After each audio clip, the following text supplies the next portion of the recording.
Mă numesc Mureșan Victor, fost mecanic de locomotivă, autorizat la toate tipurile de locomotivă. LA, locomotivă cu abur, LDH, locomotivă diesel hidraulică, LDE, locomotivă diesel electrică și LE, locomotivă electrică.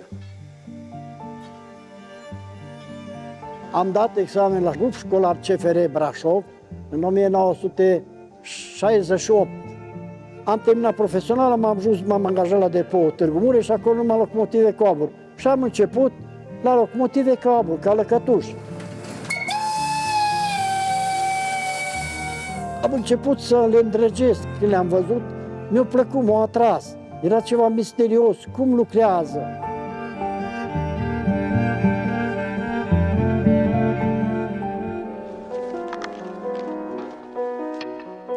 Era un cazangiu tare șugubăț, adică glumeț. Acum, dacă ați vedea, n-ați crede că există așa ceva. Numai albul ochilor era alb. Restul tot era negru.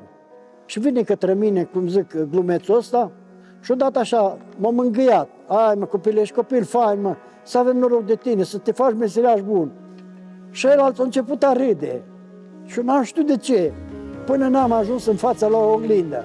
Că el tot m-a măzgălit cu funingine. Cred că el a fost botezul locomotivei cu abur.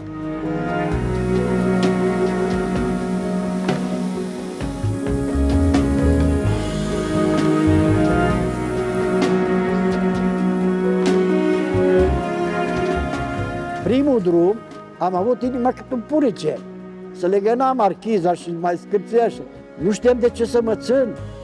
Până m-am obișnuit, deci numai să mă țin. Că urmează partea când trebuie să stai în picioare și să-și arunci cărbunele, dar să-l arunci în cutia de foc, nu jos. Ce însemna să faci foc la locomotivele cu abur? Funcționând pe o anumită distanță. Tu alimentai focarul cu un cărbun și te uitai la coș. Fumul la coș n-avea voie să fie negru. De aici începea arta meseriei de fochist. Trebuia să fie o culoare cât mai deschisă, adică avea arderea completă. Dacă era abundent și negru, era o ardere incompletă, aproape înnăbușeai focul. Tot mă uitam la început acolo, la coș. Încă nu știam șmecheria cu culoarea la flacără. Și am avut un mecanic bătrân cu care am început, vechi, avea o șapcă de, nu ca asta, așa zicem, șapca lui Stalin. Tot cu cozoroc, dar era din piele, așa tășită. O lua șapca și mi-a dat o șapcă. Mă, copile, mă, nu te uita acolo, că nu totdeauna o să ai posibilitatea, că să faci și noapte.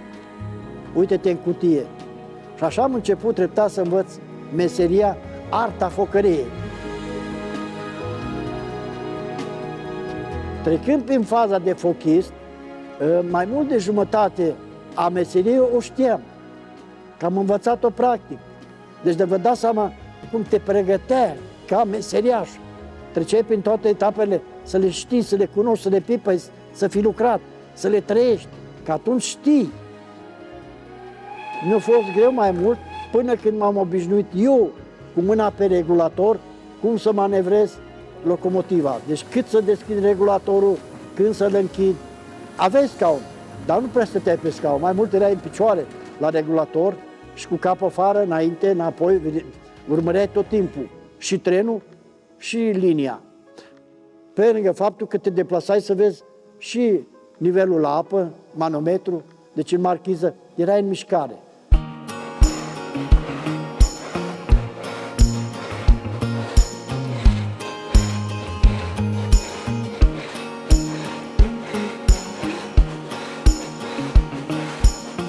Ce era mai bun? Era din geantă slănina de casă, o crestam și o puneam pe capul de abur, acolo. De la temperatura aia, încet, încet, slănina să prăjea, să cocea cumva în grăsimea ei. Când o desfăceai, hârtia, încă ieșea abur. Așa gust bun are, nu se aseamănă cu nimic.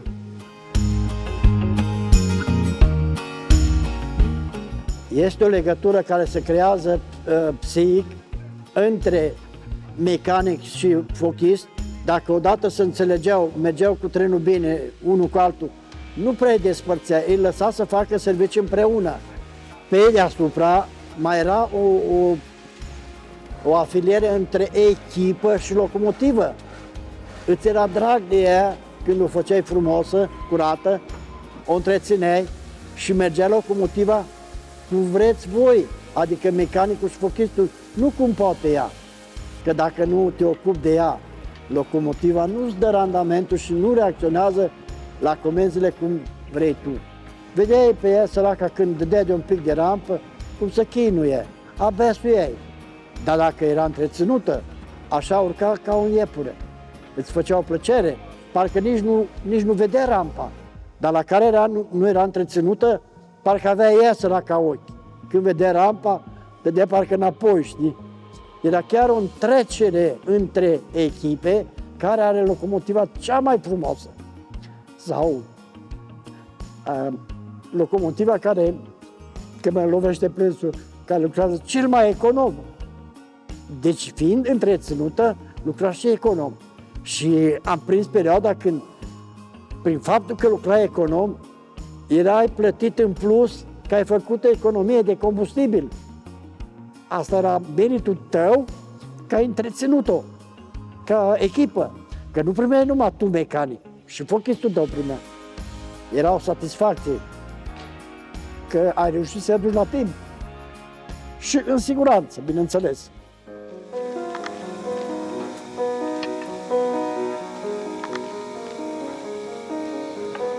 La depoul Târgu Mureș numai mecanici, am fost 405 mecanici.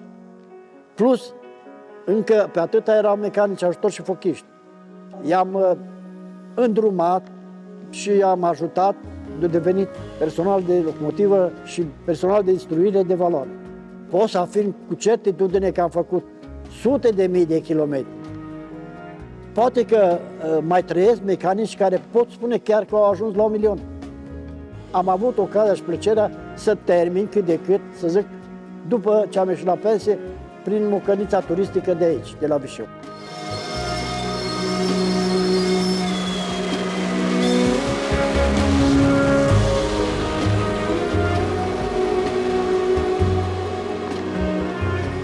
La ora actuală, numai la trenuri turistice și nici astea multe, pentru că noi am avut darul ăsta nefast după Revoluție, că am stricat.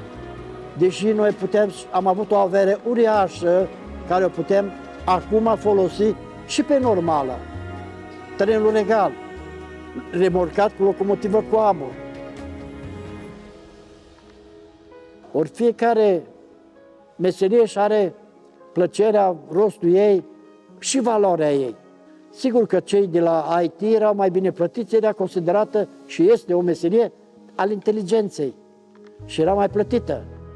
Pe când la abur acum foarte puțin s-ar mai trage pentru că nu, e fulingine, e fum, e cu ulei și nu prea se înghesuie.